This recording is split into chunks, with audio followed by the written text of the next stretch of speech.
Welcome to Seaside Quilting Tutorials. We've been focusing on doing some quick tips along with different tutorials on quilts and so forth. So I thought it would be nice if, since I've already done the half square triangle tutorial, that it would be nice to see how to make 8 half square triangles all at the same time with a very quick method.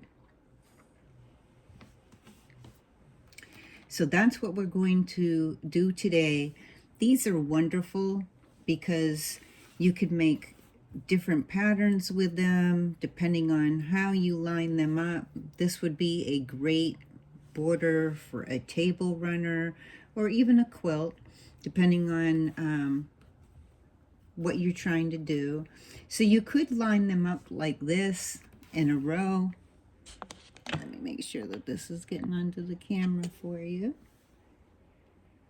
So you could line them up in a row like this. If you want a wider border, you could even put them together like this.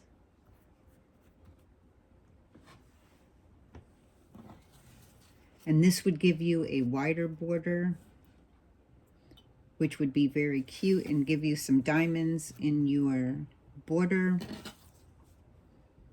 You could even spin them. Let me see. I always have to think when I'm spinning these what direction they're all going in.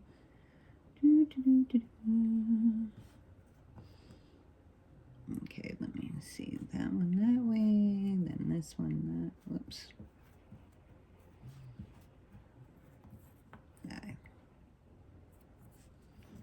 Well, darn. I always have to remember what direction that they go in when I spin them so I can get the pinwheel. And I'm not doing so good with that today. Let me see. There we go. But you can spin these in different directions. So this would give you like a pinwheel block look. You could even use these when you're making blocks. So today we're going to be making 8 2.5-inch half square triangles. And of course, once you sew these together, they'll end up being 2 inches finished. Okay, so let's go ahead and get started with that.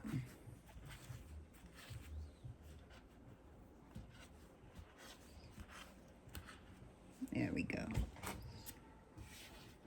And I'm just using some scrap fabric for the tutorial. It's good when you're first doing something for the first time to just use some scrap fabric that you have, or some fat quarters that you have set aside to cut up.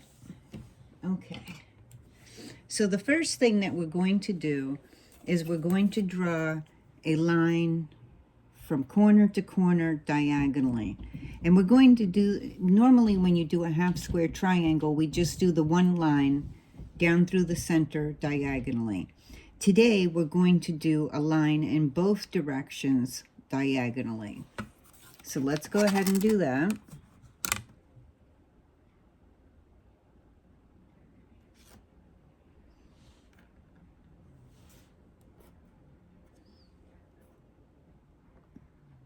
Sometimes it's hard for me to see sitting to the side here for the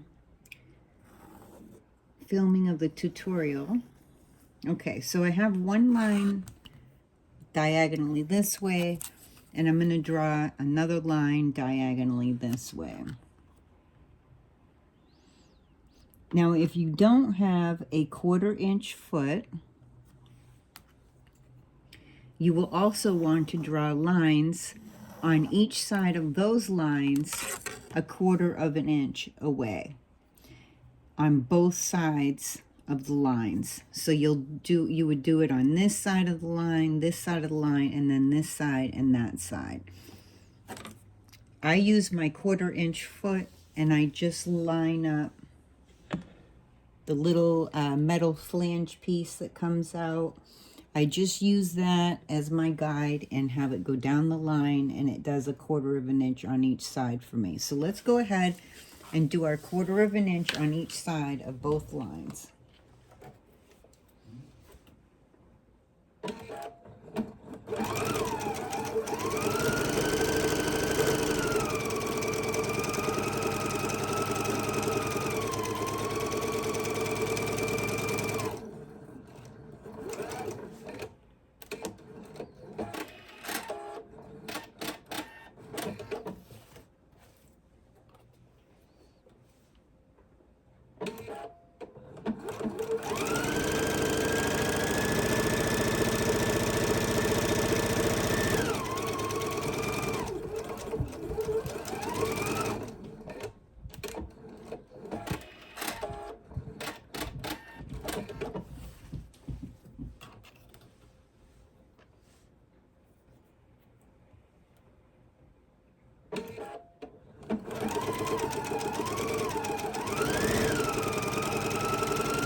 Okay, so we're using 6" squares that we put together, right sides together.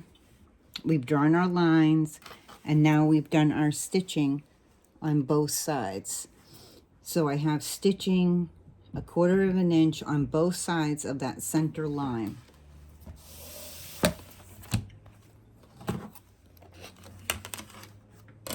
Let me grab my larger ruler.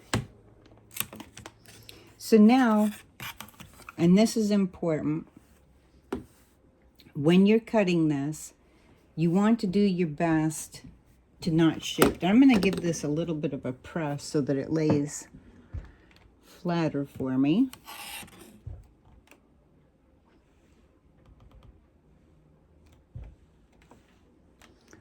There we go. So, oh, I forgot that erases my center line, but that's fine because I know it's diagonally.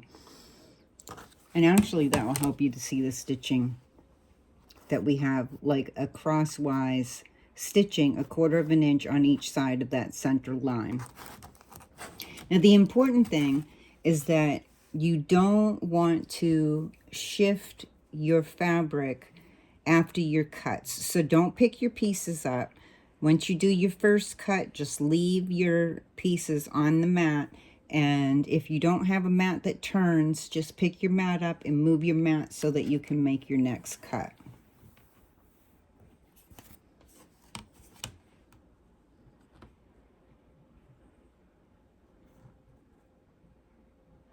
Okay. So I'm going to cut it this way diagonally, right on that line that you made. Gently pick my ruler up. I'm going to turn my mat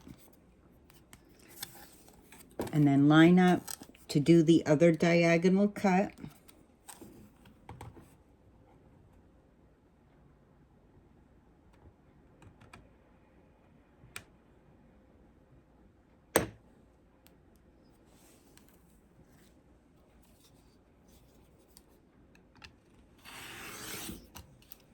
Okay. And now we are going to be cutting straight up and down the center here and the center there. And if you wanted ahead of time, you could make a line that goes both directions in the center, across and down. I'm just going to scooch those two pieces back together. They did shift just a little bit. I'm just lining them back up to make sure that I have them nice and even.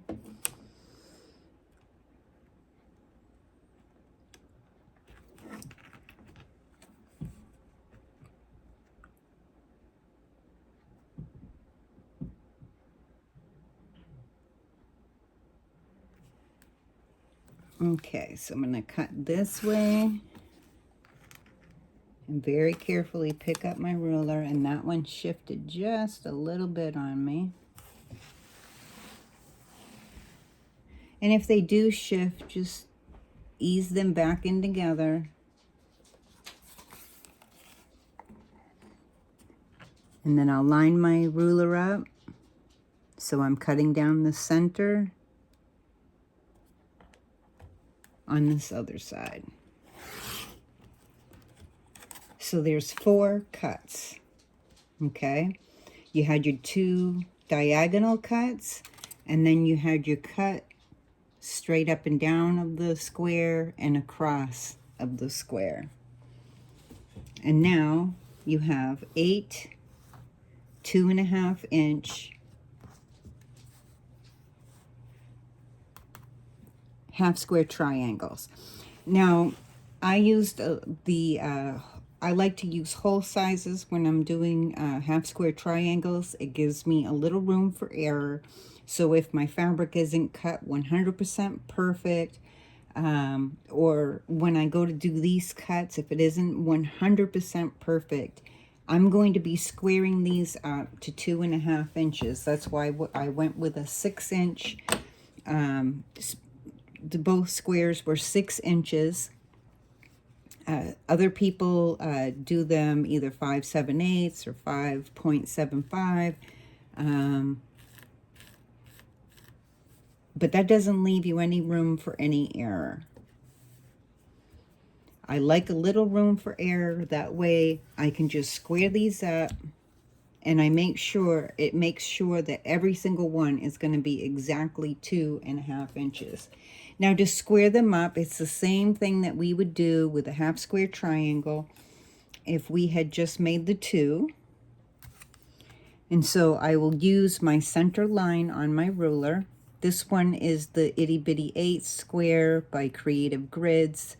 Sometimes I need those 8s markings, but it's the right size to be able to square up these little squares. So I will make sure that my 45-degree angle line is going straight on my stitching. I will check my markings here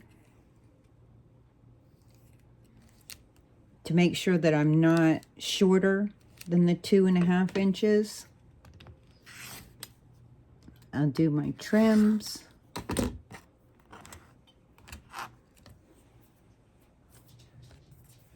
And then I will turn it.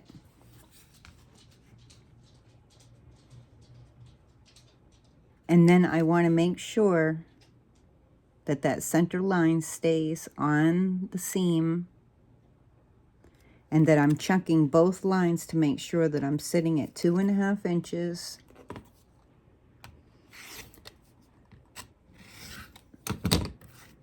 And trimming that excess off. Okay. So now that's a perfect 2.5 inch half square triangle.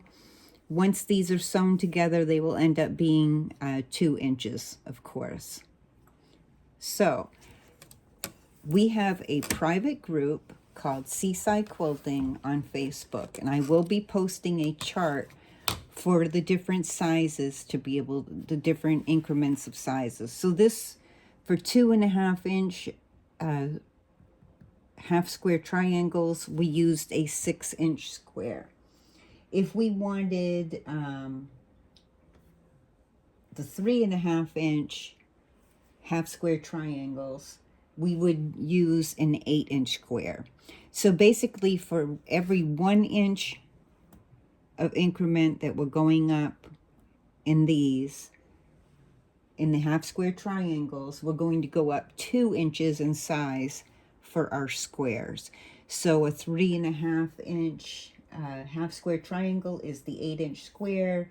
4.5-inch half square triangles would be a 10-inch square, and so forth up the line. And I will be posting that in a chart that you'll be able to print out and keep handy. I like to keep a notebook of my handy dandy maths for different projects, quick projects like this.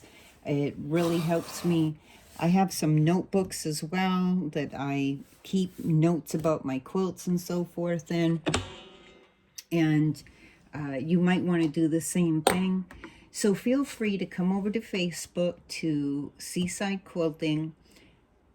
Join us. It's a private group for our customers, and you're more than welcome to come on over and join us. And there will be a PDF download with this, with the charts for these for you available, along with many other tutorial helpful tips and hints and blocks that we're making for our 2023 Seaside Quilt Along. So come on over and join us. Our main page for our business is Seaside Quilting Supplies LLC on Facebook.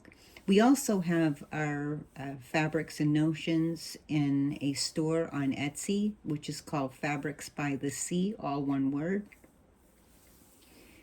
That information is also down in the description underneath the video for this.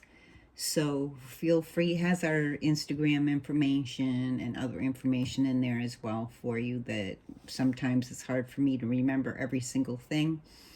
So come on over, join us. We would love to have you.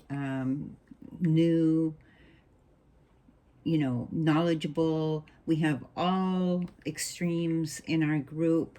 Wonderful, lovely people who enjoy sharing their projects. We have special sales in our group, and different events that go on, pop-up lives. And every Tuesday evening at 7 p.m. Eastern Time, we have Sip and Shop on our main page. There's a live, and we show new incoming fabrics, sometimes have special sales in there, and notions and different on things that we're selling at that time.